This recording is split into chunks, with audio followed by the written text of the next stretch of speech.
Ar-Rahman Ar-Rahim. Alhamdulillah. Wassalatu wassalamu ala Rasulillah. So the month of Ramadan, the month of Taqwa training. So Taqwa training program number 1. In our previous video, we mentioned that the objective of Ramadan is to achieve Taqwa in our life. And we also mentioned that in order for us to achieve Taqwa in the month of Ramadan, we need to reduce the level of committing sins and we need to increase the level of good doings. And that will automatically push up our level of Taqwa in life. So therefore, in the month of Ramadan, there are 5 training programs which is part and parcel of the month of Ramadan, which helps us to reduce the level of committing sins and at the same time increase the level of good doings. And that increases our level of Taqwa.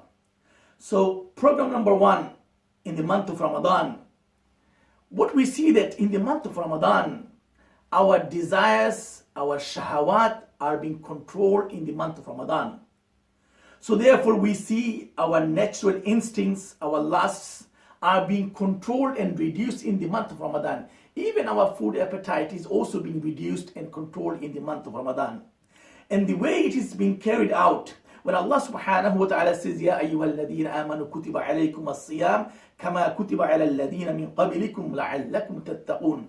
It is mentioned in Tafsir al-Tabari that when Allah says that, kama kutiba ala alladhina min qablikum, ay kama furida ala alladhina min qablikum min ahli al-kitab, the way it was prescribed upon the people or the people of the book who came before you.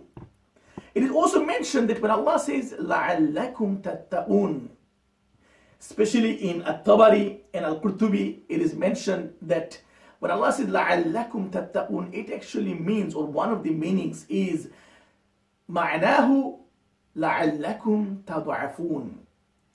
That the meaning is when Allah says that, perhaps you will attain taqwa, it also means that perhaps you will become weaker in the month of Ramadan.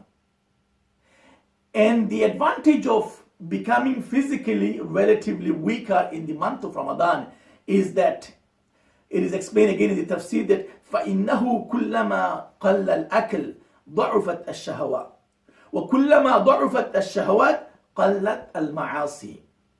So every time we eat less in the month of Ramadan, we become physically weaker. And when we become physically weaker, our desires also reduces because of becoming physically weaker. So therefore, when we become weaker, our desires also are being reduced. And when our desires are being reduced, we commit less sins. And this is how Ramadan helps us to attain taqwa in this month.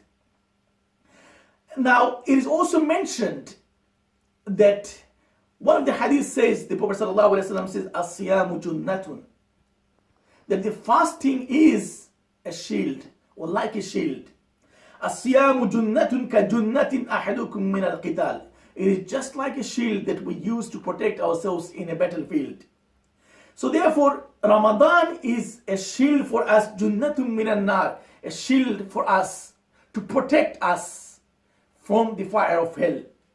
And the way it protects, أي إذا كف نفسه عن الشهوات في الدنيا كان ذلك ساترا له من النار في الآخرة. That if we can stay away from committing sins in this life, it will become a protection. It will become a shield for us in the hereafter. It will protect us and save us from the fire of hell.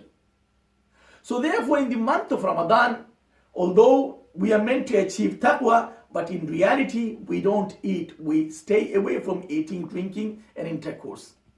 And this helps us when we don't eat. It helps us to control ourselves because we become weaker, our desires become weaker, and therefore through that, we reduce the level of committing sins. And when we reduce the level of committing sins, this will help us to increase the level of good deeds and achieve taqwa in the month of Ramadan. Watch our next video for program number 2, Taqwa training program in the month of Ramadan. Assalamu alaikum wa rahmatullahi wa barakatuh.